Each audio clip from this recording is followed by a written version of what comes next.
Paz do Senhor, povo de Deus, eu sou o Tony Pinho do canal Bíblia para o Cotidiano. Seja você muito bem-vindo a mais uma aula da Escola Bíblica Dominical da editora Betel Dominical, que nesse terceiro trimestre estamos estudando sobre o livro de João. É essa aqui, ó.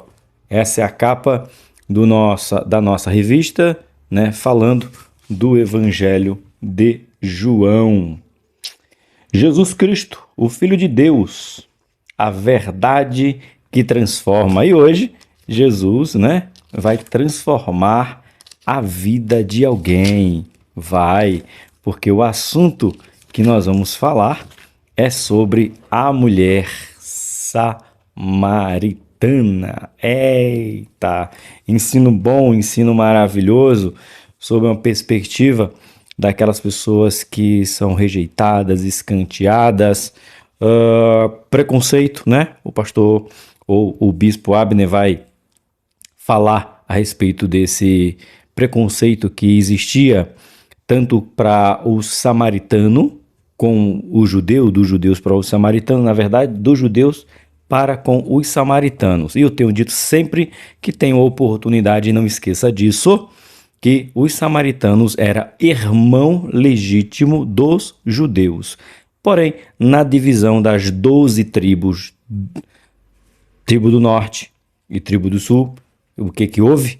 Houve aí uma ruptura entre Roboão e Joroboão, na verdade o filho de Salomão e o seu comandante. E o reino ficou dividido. E o lado de Samaria, irmãos, ficou com a parte de idolatria. A gente vai falar aqui, você vai entender. Então, por isso que existia essa rejeição dos judeus. Para você entender de um modo geral, assim, os judeus que ficaram na tribo de Benjamim e de Judá, eles não se misturaram com outros povos. Eles se mantiveram judeus de Judá e de Benjamim, meia tribo de Benjamim, né? Benjamim ou Efraim? Me fugiu a memória agora, mas acho que é Benjamim mesmo. E aí o que acontece? Só que as outras tribos, como a tribo que vem os samaritanos, misturou tudo. E aí houve essa rejeição. Só que para falar dessa mulher, ela não só foi rejeitada, ou ela era rejeitada pelos judeus, ela é rejeitada pelo seu próprio povo. E a gente vai discorrer aqui nessa lição, e assim a gente vai ver esse preconceito, mas que Jesus vem e quebra. Jesus vem e restaura a união entre irmãos. Afinal de contas, era todo mundo judeu nesse contexto. Tá bom? Vamos lá? Não deixe de curtir, comentar e compartilhar. Vamos chegar um pouco mais longe. Essa lição será aplicada na sua igreja no dia 17 de agosto de 2025. O título é O Encontro de Jesus com a Mulher Samaritana, a água que sacia para sempre. Falando dia 17, dia 16, fica registrado aí, o meu filhão completa mais um ano de vida. 25 anos. Eita, 25 anos que eu sou pai. Porque o Rosil completa 25 anos no dia 16, que é um sábado. E a lição será aplicada no dia 17, tá bom? Só para ficar registrado aí. O nosso textuário se encontra no livro de João, capítulo 4, verso de número 15. E agora que dei-me conta que estou sem os meus óculos, então hoje será uma aventura ler. Ainda bem que a minha Bíblia tem letra grande, mas Jesus eu esqueci. E eu não gravo em casa, eu gravo na casa da minha sogra. Então é melhor continuar assim. Vamos forçar e pedir graça a Jesus, tá bom? Textuário João 4,15. Disse-lhe a mulher: Senhor, dai-me dessa água para que não mais tenha sede e não venha mais aqui.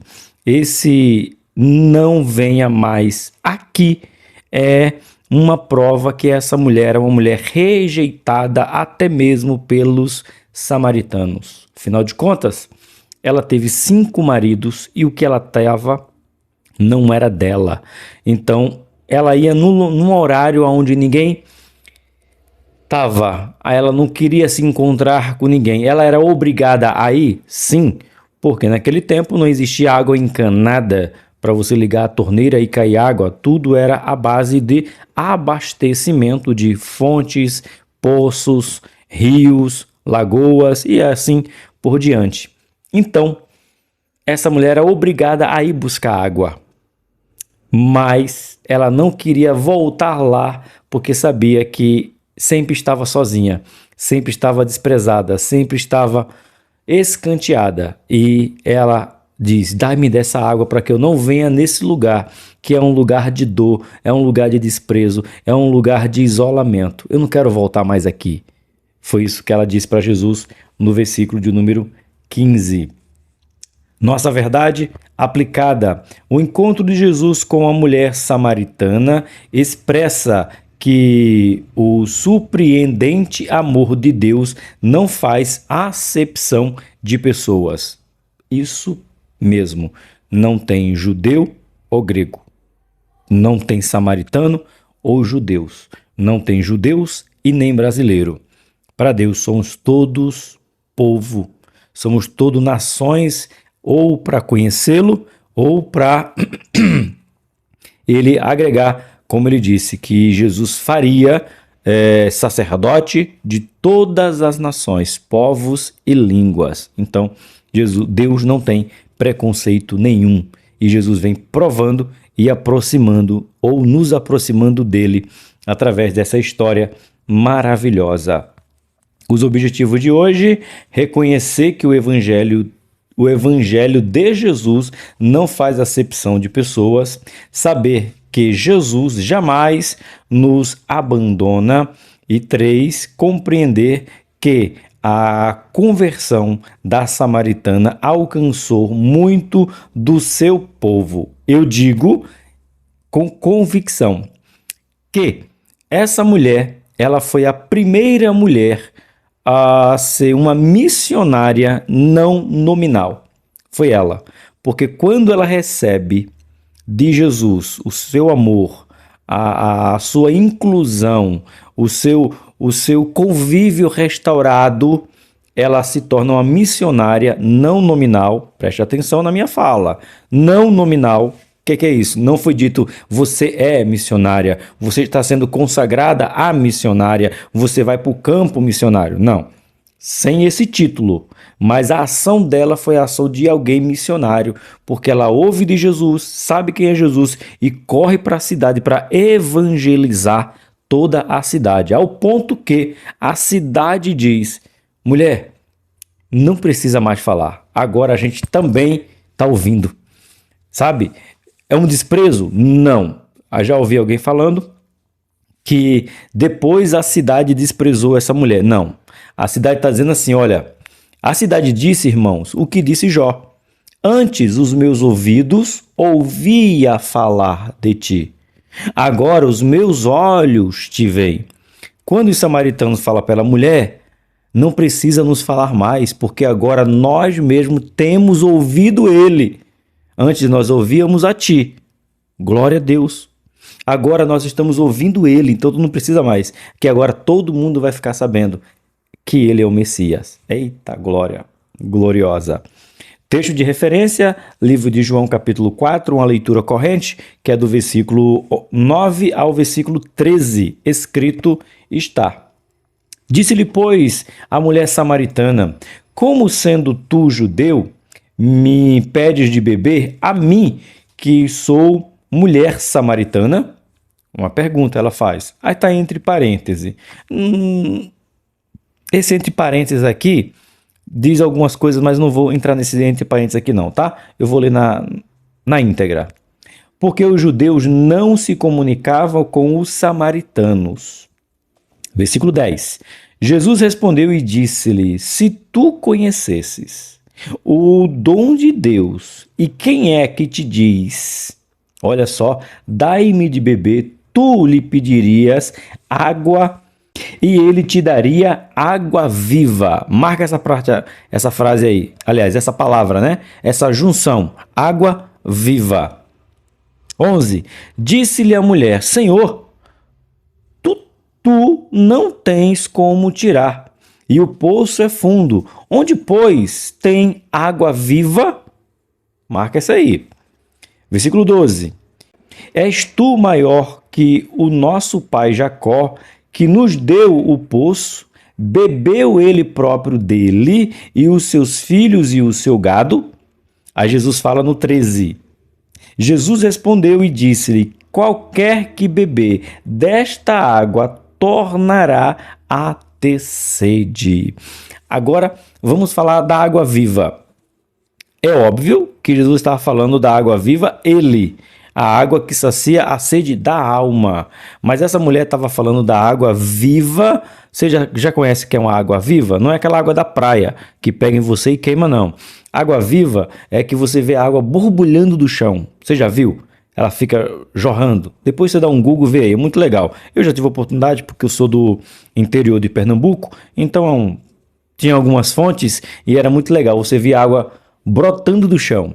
Então aquilo ali que nós chamávamos, nós chamamos de água viva, né? Você vê ela jorrando ali, ela não para, tá? Mas Jesus estava falando dele e ela falando da água, literal, certo?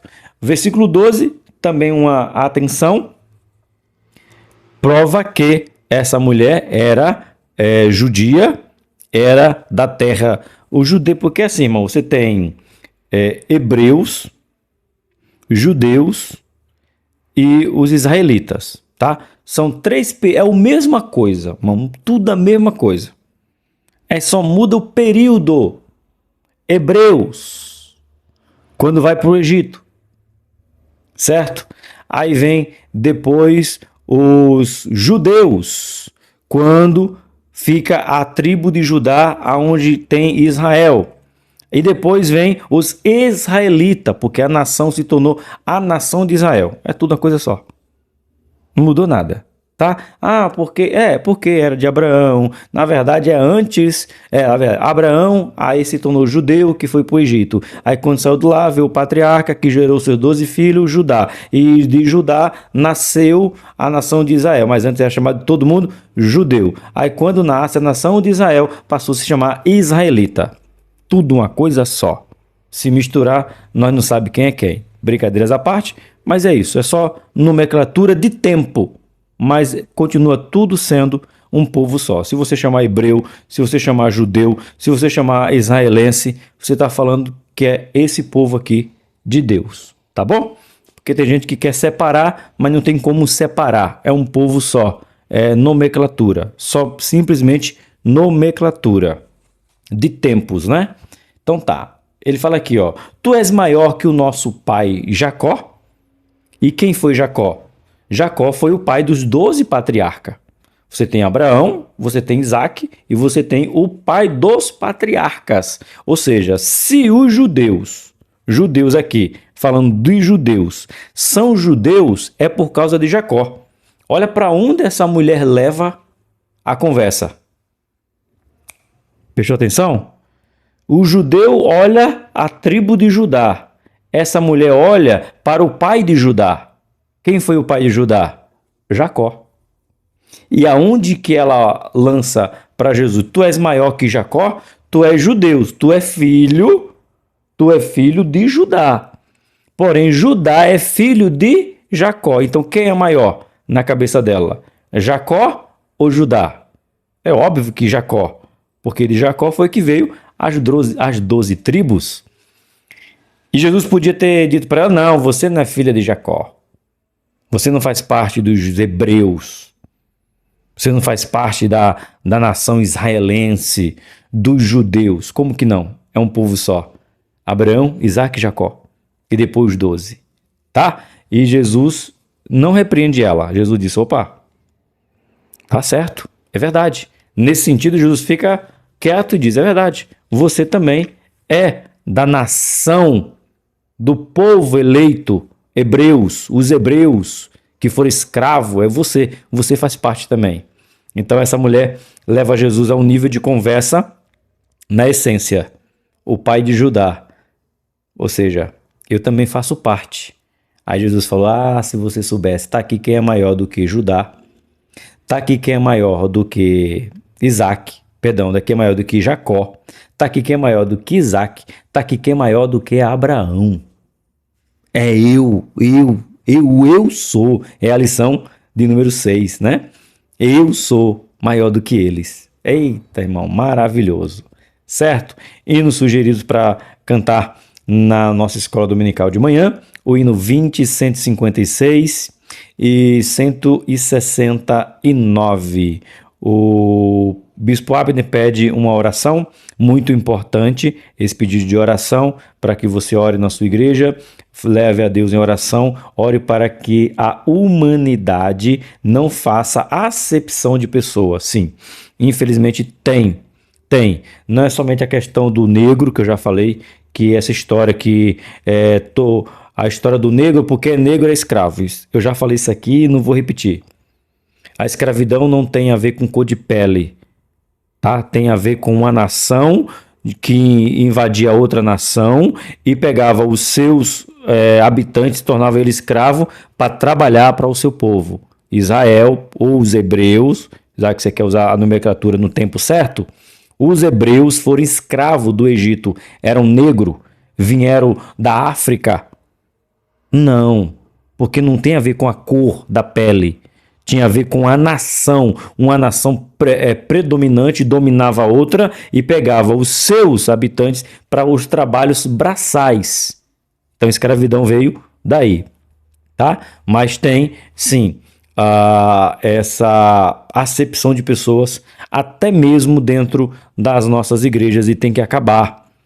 Pouco, mas tem, e nós temos que ser bem honestos. Em todo o nosso meio, infelizmente, tem um preconceito. Não tem muito, não sabe falar muito, e sempre tem. E não é bom que tenha, que venha se acabar em nome de Jesus, certo? Introdução, ajuda-me, Jesus. O Evangelho de João é um relato importante nesta lição. Analisaremos o diálogo de uma samaritana e o Filho de Deus. Aquela mulher foi tão impactante que creu em Jesus como Messias, tornando-se uma evangelista e levou muitos de seu povo ao encontro do Filho de Deus. Já falei, né? O Bispo Abner prefere colocar ela como evangelista. Eu coloquei ela como missionária. Missionária, evangelista, apóstola. Que é isso, professor? Que heresia é essa? Gente, é nomenclatura. Você sabe o que significa apóstolo?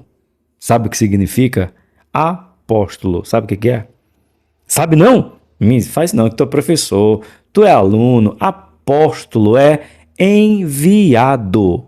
No caso dela, ela não pode ser chamada apóstola no título que eu quero dar para ela, porque ela não foi enviada, ela foi de boa vontade. Então ela foi uma missionária, ela foi uma evangelista. Uma pergunta que me veio agora, Bispo Abner. Eu sei que o Bispo Abner não vai me responder, né? É óbvio que não.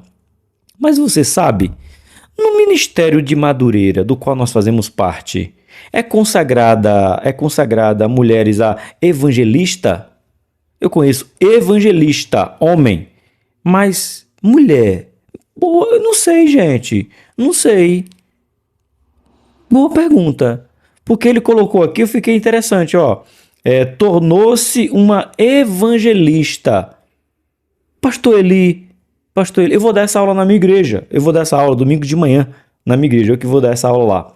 Pastor Eli, o nosso ministério de Madureira consagra a mulher a evangelista? Ou só a missionária? Diaconisa, pastora, eu sei que tem, né? Mas evangelista? Uma boa pergunta.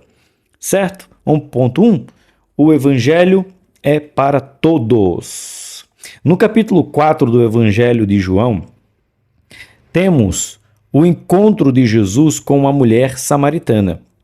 Embora os judeus considerassem os samaritanos um povo impuro, Jesus não apenas conversou com aquela mulher, mas também lhe revelou ser o Messias prometido, o grande eu sou.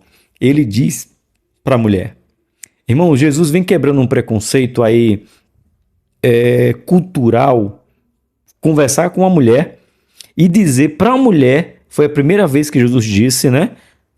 Claramente, eu sou. Quem ouviu, irmão, foi uma mulher e samaritana, que era rejeitado por todas as outras nações, ou pela nação de Israel, pelo povo de Israel. Ele faz questão de dizer para ela, mostrando que não tem preconceito. Eita, é forte, né? João relata que, pelo testemunho dela, muitos samaritanos creram em Jesus. É João 4, se a gente for abrir aqui, só um minuto. João, capítulo 4, o versículo de número 41. Vai estar bem aqui no finalzinho. 39 e 41. Indo, pois, ter com ele, os samaritanos rogaram-lhe que ficasse com eles e ficou ali 2 dias. Porque a mulher saiu contando, olha, encontrei o Messias prometido, o Messias esperado. Então o povo não somente creu, como pediu para que Jesus ficasse lá. E João faz questão de dizer, no verso 41, que Jesus ficou lá. Cadê, gente? Acabei de ler. 40, né? 40 e 41. É que eu li o 40. Indo, pois, ter com eles, os samaritanos rogaram que ficasse com eles e ficou ali 2 dias. Eu li 40 e 41. E muito, olha só, e muito mais creram nele por causa da sua palavra. Ou seja, não foi somente pela palavra da mulher, como foi pela palavra de Jesus. E Jesus fez um negócio que seria terrível para os judeus. Se hospedou na terra de Samaria, ficou na casa de alguém, ficou numa pousada em Samaria, dormiu por 2 dias lá. Olha só, Jesus quebrando preconceito do povo que dividiu os irmãos, né? Vamos lá. Jesus quebra a barreira e transforma a mentalidade. Após o reinado de Salomão, o povo de Israel se dividiu em 2 reinados, Reino do Norte e Reino do Sul.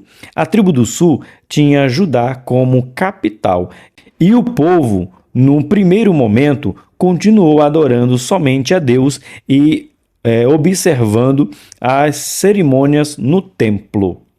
Porém, a tribo do norte logo se corrompeu, pois Jeroboão, temendo que o povo se tornasse para o reino do sul, por causa do templo, estabeleceu bezerro de ouro, sacerdote e cerimônias religiosas, e essas ações desagradaram a Deus.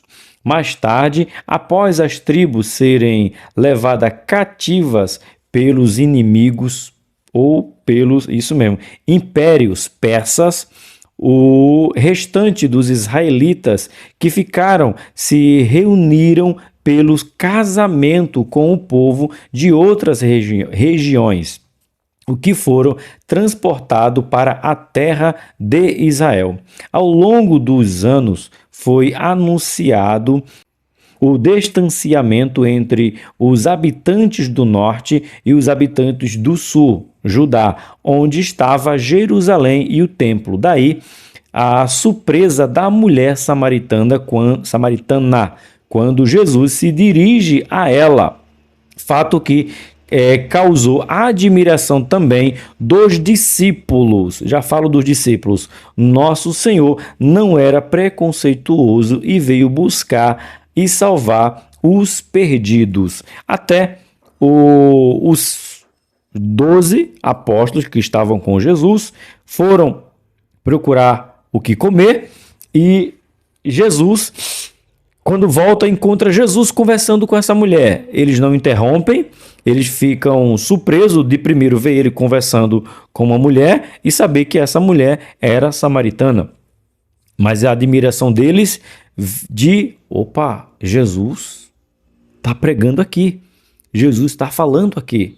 Então eles aprendem na prática a não ter preconceito, acepção de pessoas. Nós vamos ver isso aqui, não em Samaria, mas quando Pedro, o próprio Pedro, ele vai pregar na casa de Cornélio, né? E os judeus, veja, irmão, os judeus eram tão preconceituosos, mas tão preconceituosos, os judeus das tribos de Judá, vindo de Jerusalém, era tão preconceituoso que Pedro foi lá na casa de Cornélio, porque Jesus mandou, teve a visão do anjo, lembra lá? Essa visão? Aparece dois homens, manda lá, Pedro vai, quando chega na casa de Cornélio, Pedro fala, não é justo que eu venha aqui, você sabe que eu não posso, que eu sou judeu. Aí Pedro começa a pregar, aí o povo é tudo batizado com o Espírito Santo. Quando Pedro volta para Jerusalém, Pedro é intimado, irmão, passar a linha. Que história é essa? Que você foi lá na casa de Cornélio, que não é judeu, para tá falando de Jesus. Aí Pedro disse, não sei, só sei que foi assim. Apareceu o anjo, disse que para eu ir, um lençol para comer comida imunda, e eu disse que não comia, e disse quem foi você para dizer que é imundo aquilo que eu santifiquei, e eu fui lá, falei de Jesus e foram tudo batizados. Circuncidado não, ninguém foi circuncidado lá não, mas foi todo mundo batizado, isso eu sei, e tem testemunha. Pois é, os judeus eles eram mãos do céu, pensa no preconceito, se chama judeu. Lógico que aqui nós estamos generalizando, mas a grande maioria dos judeus tem preconceito com outros povos, sim. Certo? 1.2. Jesus cumpre o id. Se ele mandou, primeiro ele tem que fazer. Porque Jesus não é um daqueles que diz vai, ele diz vamos. Então ele mostra como fazer. Jesus é literalmente um líder, não um chefe. Já viu aquela ilustração do líder e do chefe? O chefe diz vai, o líder diz vamos. Pronto, Jesus era um líder que primeiro mostrava como fazer para depois mandar fazer. Veja só, do 1.2. João relata que sua peregrinação era necessária que Jesus passasse por Samaria. Na verdade, embora Samaria não fosse uma rota amistosa aos judeus, era indispensável que Jesus entrasse.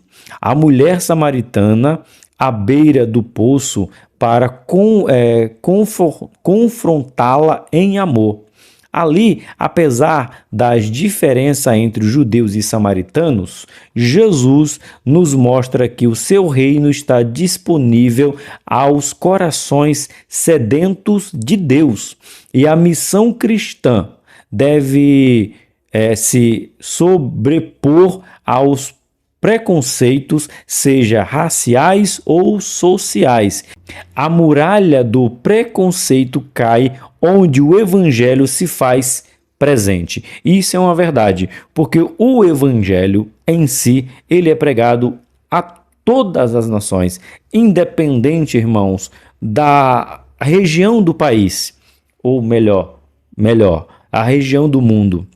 Existem missionários que pregam em lugares remotos, em lugares que você dizia, esse povo, que sabe o que me leva a ver, traz a memória aqui, na verdade, o que me traz a memória, quando eu vejo esse id de Jesus, eu me lembro de Jonas, que Deus diz para Jonas pregar para Nínive, e Jonas era um judeu orgulhoso, Jonas era um judeu orgulhoso, não queria que Nínive ouvisse falar de Deus. E ele mesmo diz no seu livro, eu não quero falar para eles, porque eu sei que se tu falar, se eles ouvirem, aliás, se eles ouvirem que tu é um Deus que perdoa, um Deus que tem misericórdia, um Deus que age com graça, eles vão te aceitar. E eu não quero que ele te aceite.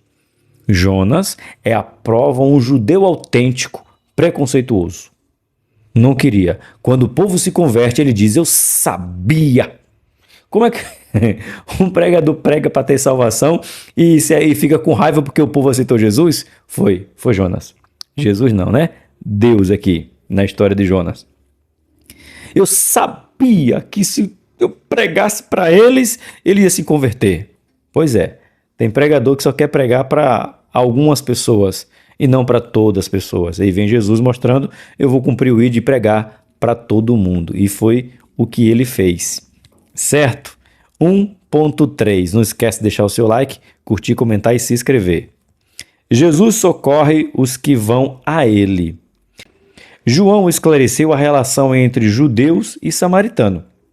Os judeus não se comunicavam com os samaritanos. Isso já vimos. A própria mulher pergunta: como, sendo tu judeu, me pede de beber a mim, que sou uma mulher samaritana? Ela mostra não ter conhecimento de que estava diante daquele que veio trazer a salvação. É João 3,16. Porque Deus amou o mundo de tal maneira que deu o seu Filho unigênito para que todo aquele que nele crê não pereça, mas tenha a vida eterna.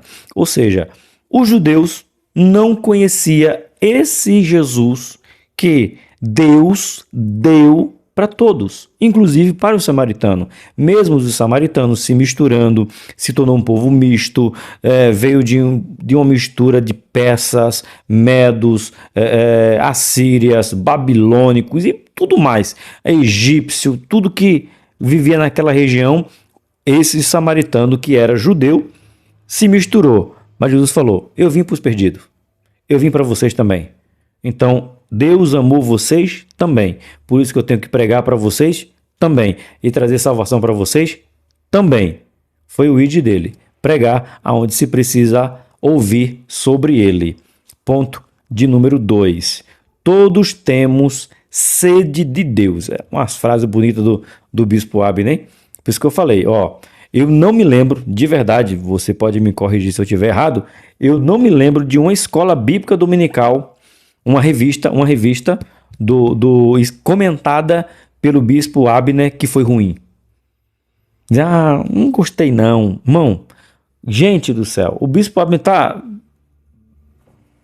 no material, mas muito bom. Falando nisso, de material, eu já recebi, não vou lembrar o tema exato, mas já recebi o próximo tema do próximo trimestre. Vai falar sobre personagens marcantes da Bíblia. Tem uma frase, são duas frases.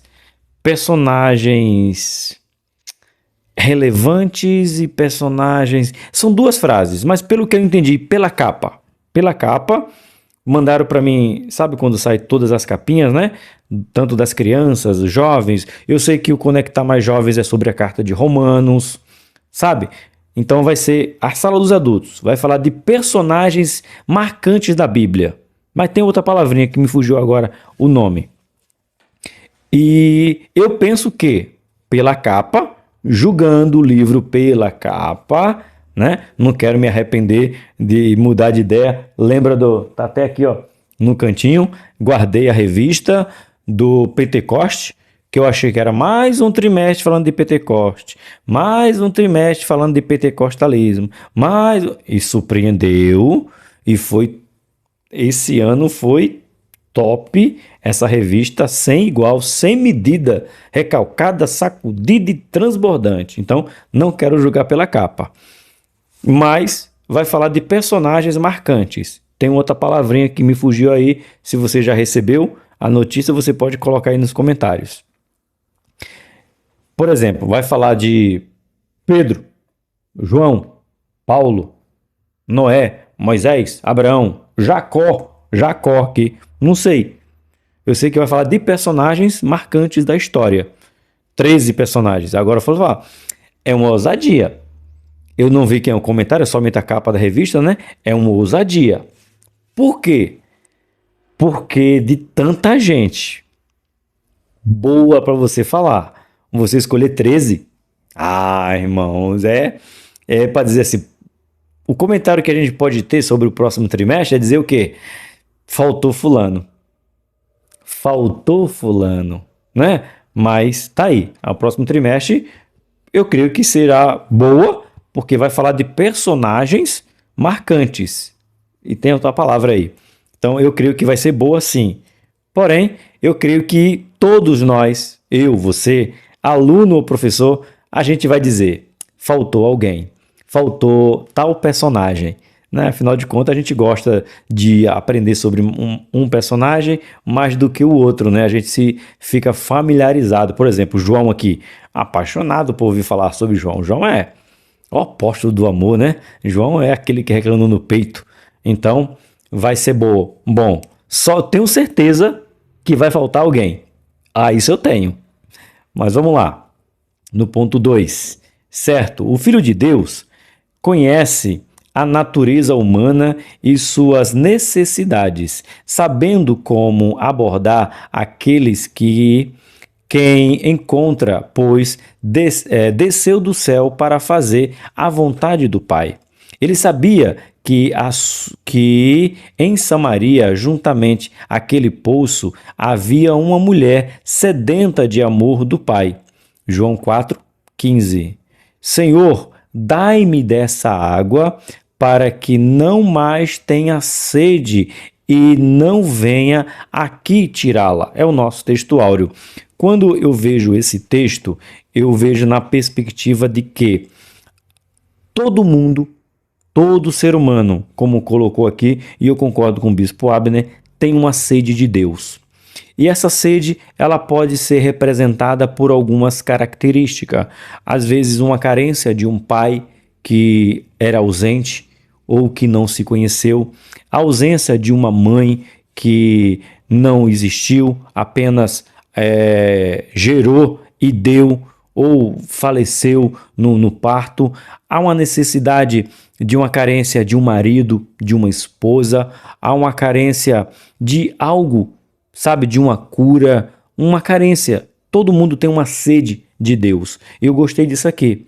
A sede dessa mulher era a sede de ser amada. A sede, quer anotar aí? Rodapé aí? A sede dessa mulher era de ser amada. Por que eu digo isso? Porque ela teve 5. E o que ela tinha não era dela. O que ela estava buscando? Ser amada. Ser correspondida, preencher o vazio do amor, preencher a sede do amor. É a frase melhor. Preencher a sede do amor é o que ela precisava. E aí ela encontrava em quem? Nos homens. Só que aí ela encontrou a sede no homem, mas não no homem que ia matar a sede dela carnal, mas a sede de um amor espiritual, a sede de um amor paterno, a sede de um amor de cuidador, a sede de um amor do seu Criador. Ei, irmão, dá glória misturada com aleluia, dá para pregar isso aí, hein, gente? Pois é, essa mulher tinha uma sede, e a sede dela era de amor, e Jesus preencheu a sede dela, porque não amou, como lemos aqui em João 3,16, porque Deus amou. Pronto. Ela foi saciada e depois que ela foi saciada, ela contou para toda a cidade: eu sou amada. Ele matou a minha sede de amor. E agora eu posso falar para vocês dele. Eita glória. 2.1. Uma mulher desprezada. Jesus estava diante de uma mulher que já havia tido 5 maridos e agora vivia com um homem com quem não era casada. Certamente, essa condição a fazia desprezível aos olhos da sociedade, mas Jesus estava ali, junto ao poço, para preencher aquele coração vazio. É possível que ela buscasse preencher esse vazio na companhia de alguns homens. Porém, a partir daquele encontro, a samaritana entendeu que só Jesus é capaz de preencher o vazio que toma conta da vida de muitos. Tem muita gente preenchendo o seu vazio com drogas, preenchendo o seu vazio com prostituição, preenchendo o seu vazio com álcool, preenchendo o seu vazio de diversas maneiras. Mas, na verdade, o que eles precisam é ser preenchida por Jesus, é ser preenchido por Jesus. E Jesus sabe do que você precisa, Jesus sabe do que eu preciso, e Ele preenche, Ele mata a nossa sede daquilo que nos falta. Porque o que nos falta, nós encontramos apenas nele. 2.3. Somos convidados a adorar a Deus. Aí aqui Jesus eleva um pouquinho, né? Preencheu, chamou ela para ser amada, preencheu o vazio dela sobre o amor, agora em reconhecimento, em gratidão, de ser grata, ela vai adorar, vai aprender sobre adoração. Existia uma divergência entre os samaritanos e os judeus sobre o local onde Deus deveria ser adorado. Diante disso, a samaritana disse: nossos pais adoraram neste monte, e vós dizeis que é em Jerusalém o lugar onde se deve adorar. João 4:20. Naquela hora, Jesus parou com aquelas normas religiosas, dizendo que os verdadeiros adoradores, olha só, devem adorar o Pai em espírito e em verdade. Eu gosto mais do texto, um pouco mais adiante, ou um pouco mais voltar, quando Jesus fala: nem aqui, em Samaria, nesse monte, nem lá, em Jerusalém. O Pai não está preocupado com a geografia. O Pai quer saber onde é que está o adorador. O adorador não está lá no Inamar. O adorador não está no Santa Maria Alta. O adorador não está no Eldorado. Não está aqui no Vila Andréa, do lado da minha casa, da minha sogra. Não. Ele está dizendo: eu quero saber onde é que eles estão. Não é o lugar, não é a sede daqui de São Bernardo, não é a Adebrais, não é lá a sede do Rio de Janeiro, onde é o bispo Abner, não é lá. É quem está lá. Quem está lá precisa adorar em espírito e em verdade. E é isso que Jesus diz. O Pai procura. E eu acho muito surreal essa frase. Essa frase, irmão, ela é fora da curva. O Pai procura. Como que Deus procura se Ele é onisciente? Professor, você já falou sobre isso. É figura de linguagem, transferindo para o homem aquilo que Deus... Para a gente entender. Pois é. Mas mesmo sendo figura de linguagem, é de pensar que Deus está procurando não o lugar de adoração. Deus está procurando quem quer adorar Ele. Será que Ele pode achar você? Será que você é um que Ele está procurando? Será que Ele consegue encontrar adoração em você, em espírito e em verdade?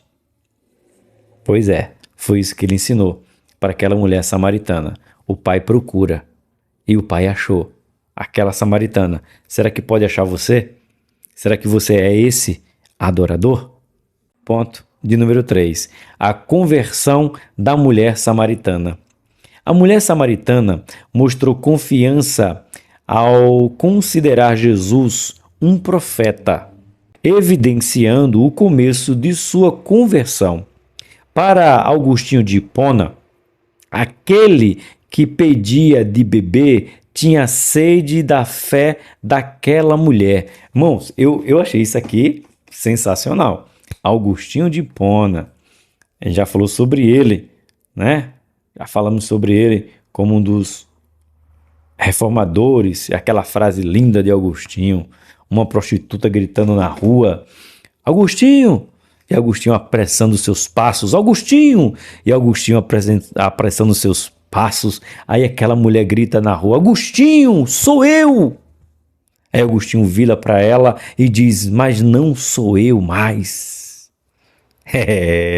A convenção diante de tantas amantes que Agostinho tinha, uma reconheceu dizendo: sou eu, Agostinho. E Agostinho disse: mas não sou mais eu. Que é isso? É forte demais. Olha o que ele falou. Ele inverte. A mulher tinha sede, né? A mulher tinha sede de amor, como eu já falei para você. A mulher tinha sede de amor. Mas olha como Agostinho inverte aqui. Aquele que pedia de beber tinha sede da fé daquela mulher. Jesus estava sedento pela fé daquela mulher. É isso que Agostinho está dizendo. É interessante, não é? Jesus com sede não dá água. Porque, irmãos, pensa numa loucura doida. Ou numa doideira doida. Numa loucura louca. A mulher foi buscar água. Aonde tinha água. Jesus está no poço onde tem água. Jesus pede água. No final das contas, ninguém toma da água do poço. A mulher deixa o cântaro, Jesus não bebe da água, a mulher não bebe da água e tá todo mundo saciado. Que é isso, crente? A mulher busca água, Jesus pede água e ninguém toma água. Isso é Jesus, irmão. Um encontro com Jesus nos faz deixar a nossa sede carnal em segundo plano.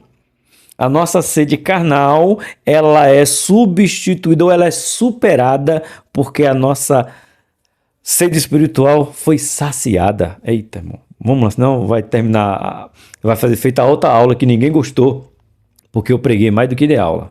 E eu tô nem aí. Amo o que eu faço. 3.1. Jesus se revela como o Messias. Aí agora, depois que Jesus matou a sede dela, depois que Jesus trouxe para ela, pronto, aí... Ah, não, faltou uma frase da revista aqui, eu faço questão de ler toda a revista, né? Isso aí é o meu jeito, isso aí não tem como a gente discutir, tá? Depois da frase de Agostinho aqui, a frase de Agostinho é: aquele que pedia de beber tinha sede da fé daquela mulher. Que possamos abrir o nosso coração às palavras de Jesus, que nos revela seu amor, assim como fez com a mulher samaritana. Então, Jesus está com a sede da nossa fé. Então, que nós possamos nos saciar nele, porque ele está querendo se saciar, irmãos. Entrega o teu caminho a ele, vive com ele, anda com ele. Volta para aqui, vai. 3.1. Jesus se revela como o Messias. Aqui é top. Aqui é outro nível. Cristo se revelou como o Messias, o enviado de Deus. No início do seu ministério, Jesus evitou declarações à sua divindade abertamente, para não estimular debates, discussões e contendas por parte do povo, principalmente das autoridades de Israel. Eles não poderiam reconhecer a divindade de Jesus sem antes ver os milagres realizados por ele. A mulher samaritana ouviu do próprio Senhor, ele era o Messias, e creu. E além de crer, ela imediatamente se tornou uma evangelista da sua cidade. O bispo Abner, né, usa mais uma vez essa nomenclatura de evangelista que eu vou ficar devendo para você. Eu não sei se o Ministério de Madureira consagra mulher a evangelista. Não sei, mas o termo do bispo Abner é bem propício para que assim se fale, se conheça e possa pensar nisso, né? Porque existem mulheres evangelistas na função de evangelizar. E por que não reconhecê-las como tal? Fica aí a dica. Eu, na fila do quem sou eu? Na fila do pão. Mas é uma boa pergunta e eu espero que alguém tenha essa resposta para mim. Nem que seja não, professor. Mas procura aí, ajuda, interage, né? 3.2. A samaritana tinha conhecimento religioso. Sim, muitas pessoas que pregam sobre essa mulher oculta algumas verdades que essa mulher tinha. E uma delas era conhecimento religioso. Sim, ela sabia quem era Jacó, ela sabia quem era o Messias, ela sabia que o Messias viria. Ela sabia, irmãos, ela era uma judia ou uma hebreia, como você queiram. tá? Só nomenclatura, mais uma vez. Ela sabia da promessa de Moisés. Ela sabia da promessa de Moisés, não. Da promessa que Deus fez a Moisés, e Moisés anunciou um povo que viria um profeta maior do que ele, a eles escutai. Ela sabia que Isaías, Daniel, Ezequiel, tantos outros profetas profetizaram sobre o Messias que viria. Ela sabia. E por que ela sabia? Porque ela era hebreia, judia, israelense. Ela era da nação. Então ela sabia disso. E tem pregadores que parece que tratam essa mulher como se ela fosse uma estrangeira que nunca ouviu falar de Jesus, nunca ouviu falar de Deus. Parece que ela, sabe, uma pessoa que nunca ouviu falar de Deus? Tem pregadores que tratam essa mulher assim. 100% errado, irmãos. A prova está no texto, é só ler o texto. Olha essa conversa aqui, agora, do 3.2. A mulher samaritana tinha um certo conhecimento das coisas espirituais, mas isso não a levou a uma transformação de vida. Fato. Perfeito, Bispo Abner. Olha só, no encontro com o mestre, ela mostrou três coisas. Ela mostrou três coisas. E eu vou fazer questão de ler com você. Qual foi a primeira coisa que ela mostrou? Reconhecer Jacó, o patriarca, como pai dos samaritanos. Já lemos. João 4, verso 12. Está aqui, ó. És tu maior do que Jacó, o nosso pai, que nos deu o poço, e bebendo ele próprio dele, o poço, né? E os seus filhos e o seu gado. Então ela sabia. Nosso pai Jacó é pai de Judá, que é maior do que, aliás, que é pai dos judeus. Então os judeus se gloriam do nosso pai Jacó. Já falei um pouco mais atrás. Primeira coisa.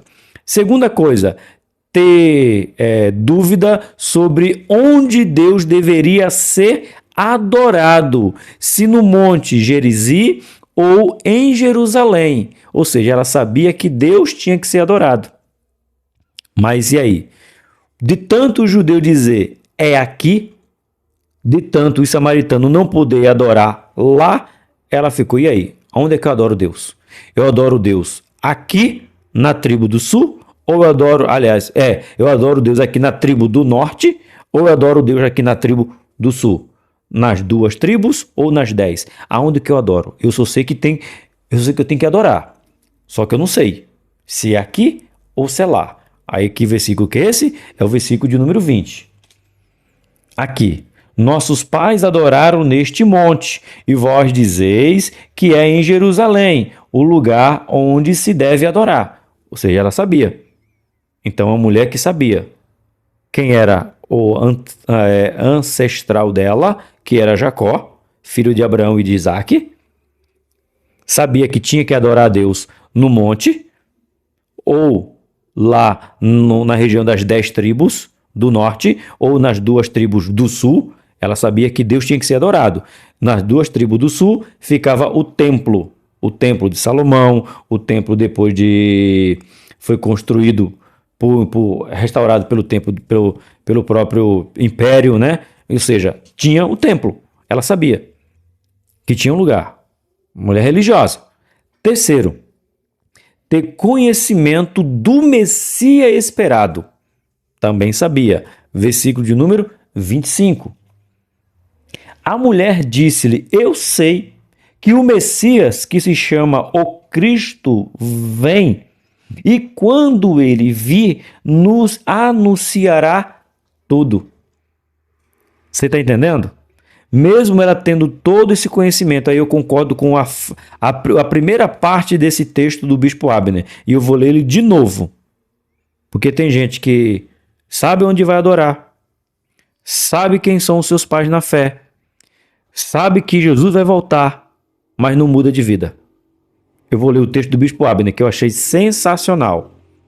A mulher samaritana tinha um certo conhecimento das coisas espirituais, mas isso não a levou a uma transformação de vida. Veja você, ela sabia quem era Jacó, ela sabia que tinha que adorar a Deus, E ela estava esperando o Messias. Mas não fez ela mudar de vida, porque teve 5 maridos e o que ela tinha não era dela. E quantos estão aqui no nosso tempo, sabendo que Deus é único, sabendo que Jesus é o Filho de Deus, sabendo que o Espírito Santo é o nosso Consolador, mas não muda de vida? Rapaz, 3.3.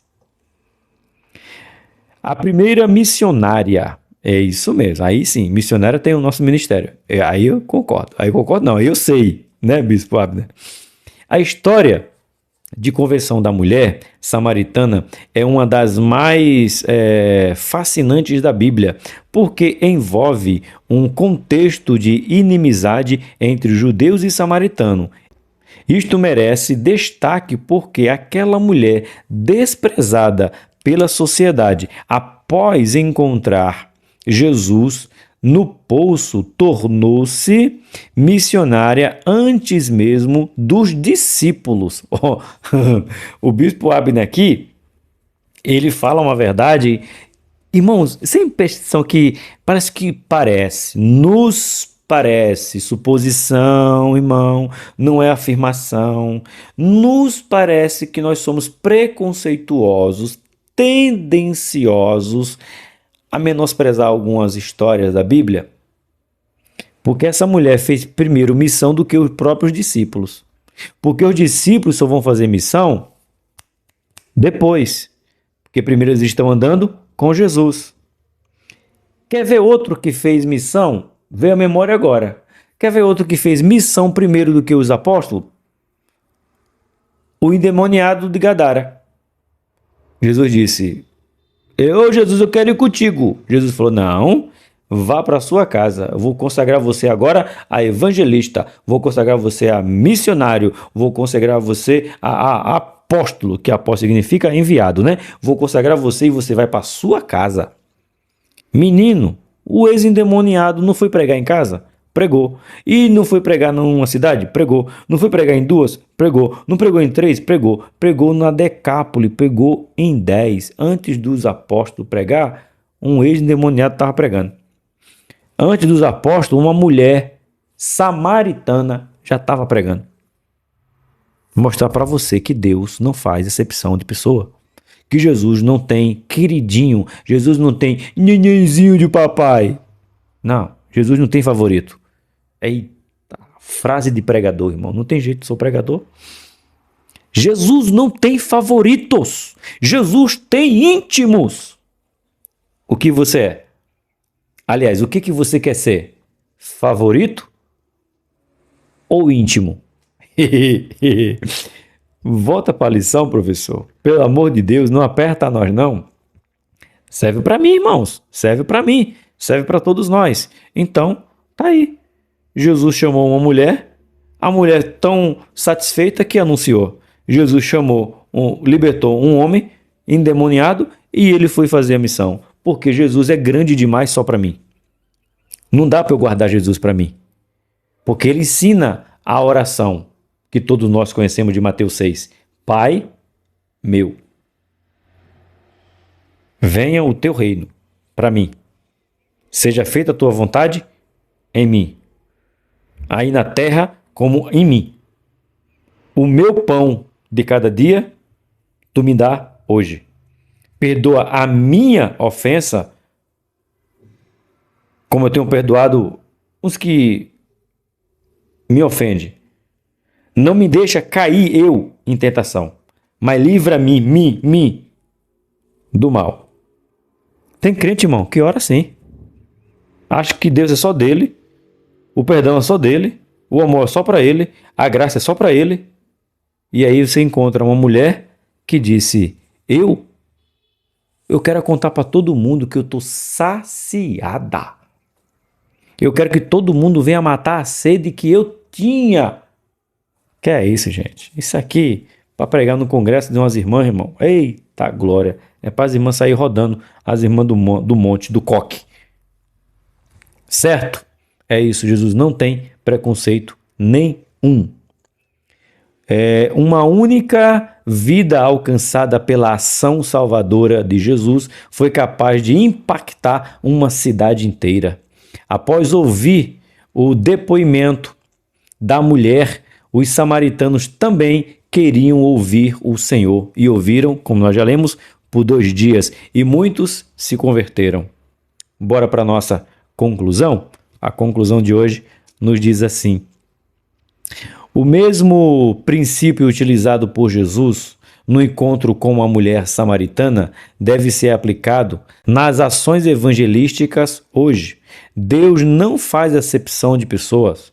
O mesmo resultado produzido naquela mulher deve acompanhar-nos hoje, sem demora. Aproveitemos cada oportunidade para anunciar a mensagem cristocêntrica a todas as pessoas, para que saibam que Cristo é o Salvador do mundo. Amém. Pronto. É isso. É tudo isso. E é mais isso. Falar que Jesus não tem preconceito, mas toda vez que Jesus salva, toda vez que Jesus sacia, é para que nós possamos levar salvação para outros, levar o desejo que essas pessoas sejam saciadas, não pelo que o mundo oferece, mas pelo que o amor de Jesus nos oferece. Se Jesus saciou a sua sede, leve outras pessoas para saciar a sede delas, porque como Jesus saciou a minha sede, eu estou levando ele para saciar a sua. Então, que o amor de Deus, que a graça de Jesus, que a comunhão com o Espírito Santo seja com você, comigo, hoje e eternamente. Amém. Até a próxima semana, querendo Deus.